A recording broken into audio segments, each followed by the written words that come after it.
Hey guys, today I'm back with more Pokemon Sun and Moon news. I'm going to be going over the CoroCoro news from Friday, June, I believe, 10th. Yeah. I'm going to be going over any news that was given during E3 and over a little bit of the other trailers and information we were given. So there was actually a lot given. So I'm going to start off with the CoroCoro news. And so that is, we got two new Pokemon. We got uh, a koala and a little dog, which I think is really cute. Um, so I'm getting all my information right now off of Cerebi and the official website, but I'm going to go off of Cerebi first. So I'm going to be reading it really quickly also. The first images of CoroCoro have leaked and have revealed two new Pokemon. As always, do note that translations are preliminary while we work on them. First up is Nekwala, the half-awake Pokemon, which is normal type, with the ability Definite Sleep, which prevents it from being afflicted with a status other than sleep, while the dog is Iwanko and is a rock type. Please note that, of course, as always, my pronunciations may be wrong or different, but nothing we can do about that. Its abilities are Keen Eye or Vital Spirit. It is the puppy Pokemon. We'll bring more as it comes. We got the information. Then there was some information on the Volcanion and Mageana movie in Japan about how if you go there you get a Greninja. We got information on Magearna, which has the ability called Soul Heart, and a new move called Fleur Cannon. Fleur Cannon, I believe. Um, there was a hint that Rowlet, Litten, Popplio, and Iwanko all hold a secret. Iwanko, again, is the dog. It's this one.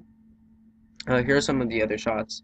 I really think Iwanko is pretty cool. I'm going to try to use it. I'm not sure if it's going to be like one of the common Pokemon. I think it probably is going to be, but um, anyways. Then during the Taiwanese national championships, there was footage of Zygarde 10% form and Zygarde complete form, which we were hinted at somewhere last year around with Ash Greninja, which we haven't really seen much of any of the other Zygarde forms other than Cell and Core in the anime. We saw 10% a little bit, but yeah.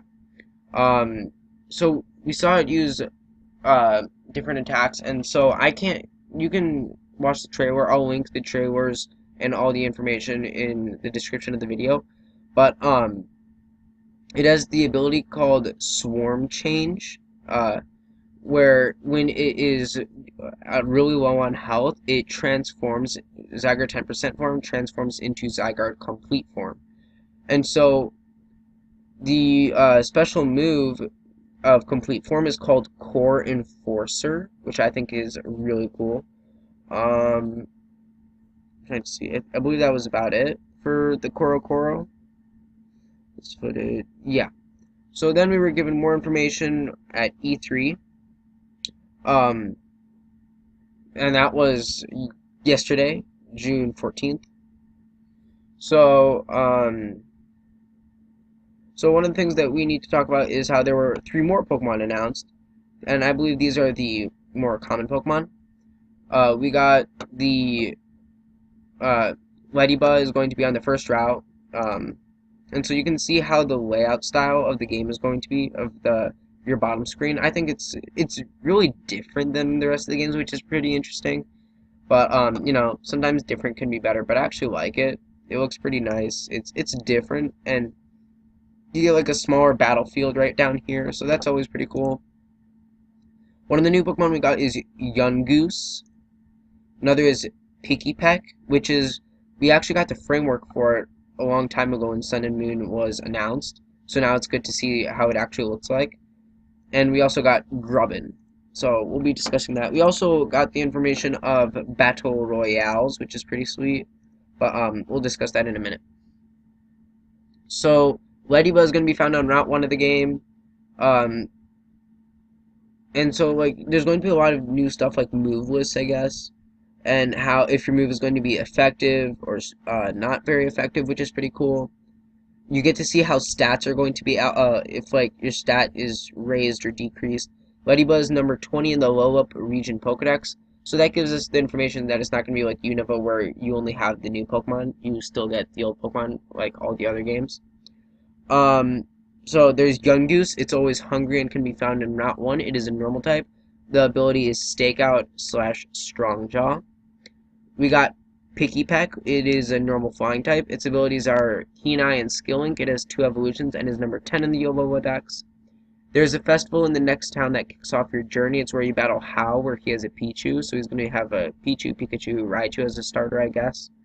And Poplio can warn Disarming Voice. So in my opinion, that shows that my prediction of Poplio evolving into a Water Fairy is probably going to happen.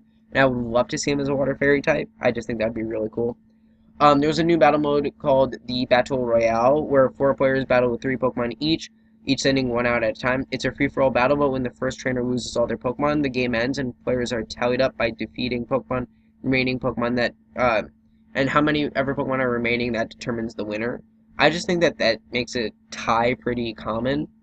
So I would like, get rid of as whoever gets out first, they're fourth, next is third, next is second. I would have done that, but it's still nice to see that we finally get Battle Royale. I know a lot of streamers have actually wanted Battle Royale for a while, and I think that the Battle Royale is going to definitely be really fun.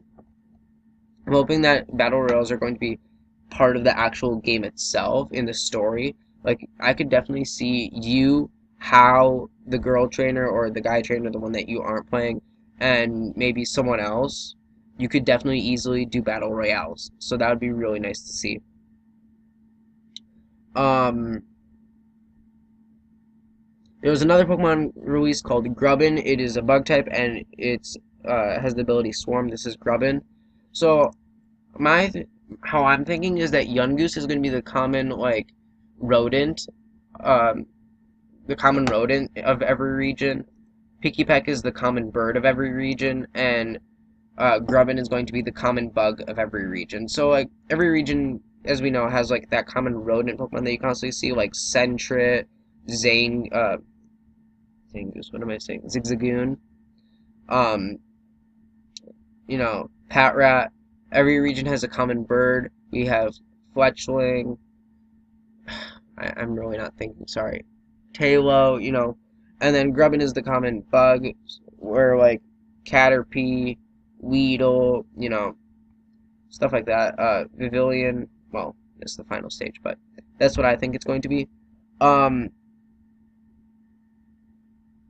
There's going to be a new ability called Stakeout. The ability means that the Pokemon's moves can deal twice the normal damage to any Pokemon that switches in or enters the field mid-battle. So that's definitely for those new battle royales. And Soul Heart's effect, which was the ability of Magearna, is this Pokemon.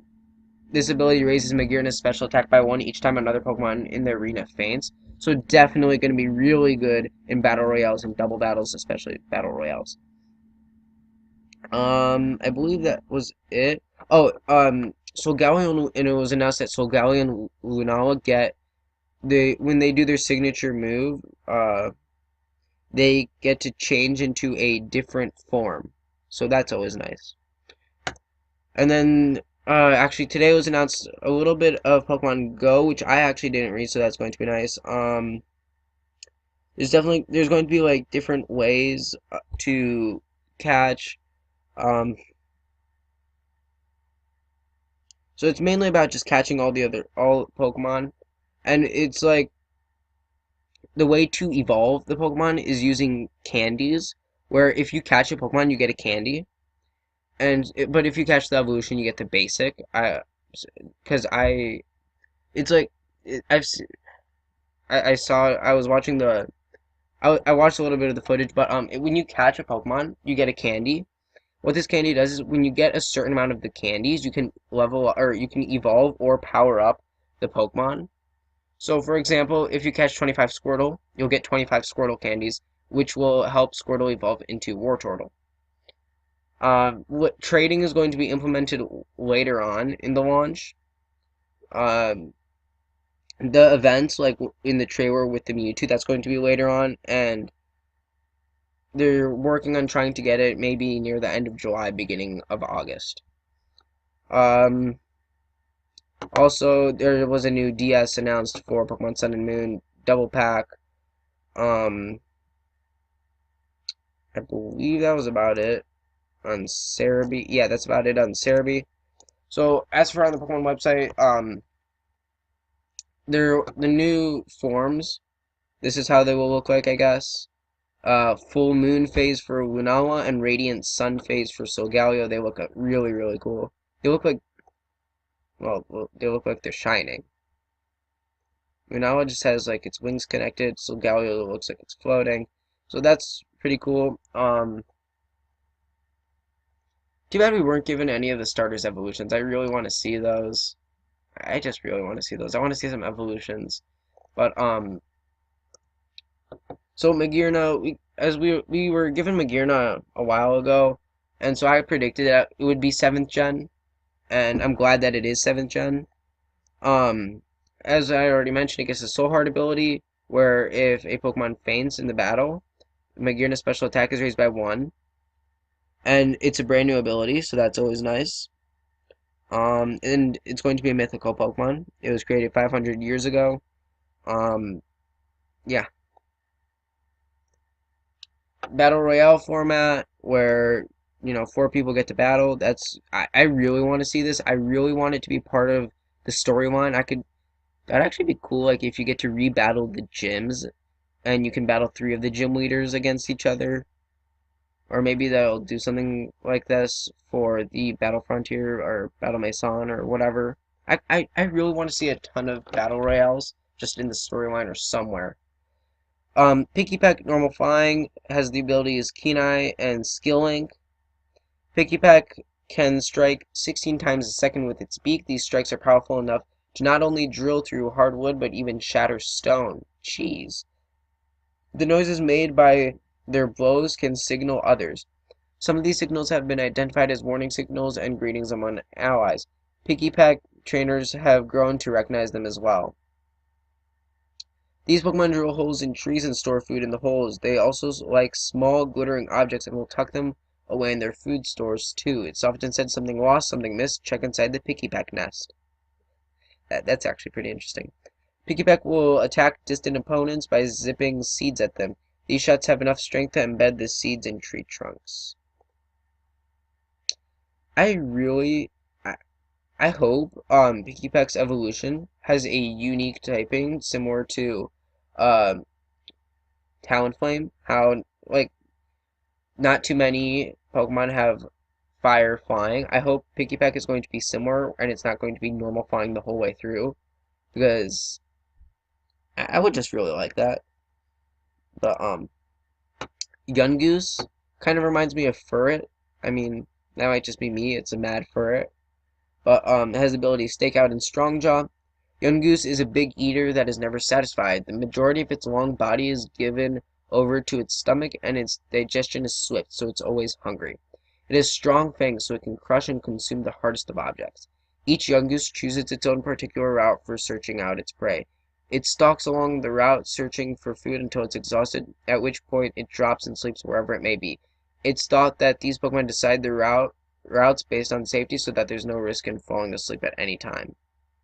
Yungoos is not a Pokemon that is native to the Alola region. It was brought to the region to help deal with the explosive population of a certain other Pokemon, and now Yungoos are commonly seen around the Alola region. That's actually really interesting.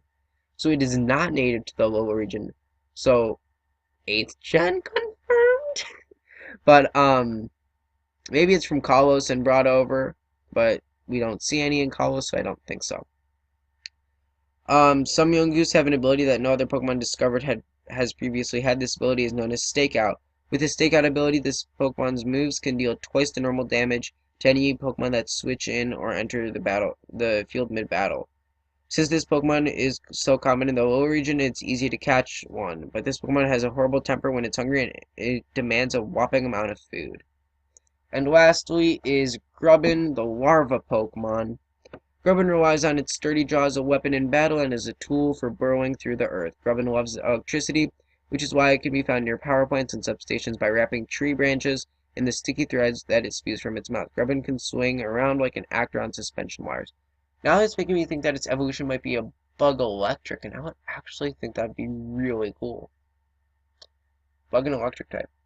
But anyways, that's it for this video, really. Just wanted to show you There's going to be more information on the next 2 days. I'll be going over that in 2 days or on Thursday, depending on when all the information is set in stone. I believe there was an announcement saying that there will be more information on June 25th or 26th.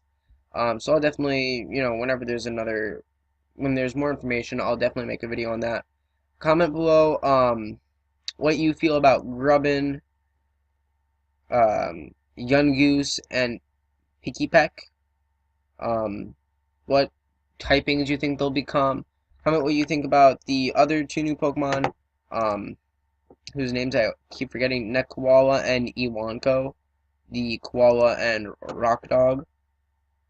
I definitely think that they're going to be pretty cool. I like all these new abilities that they're already introducing.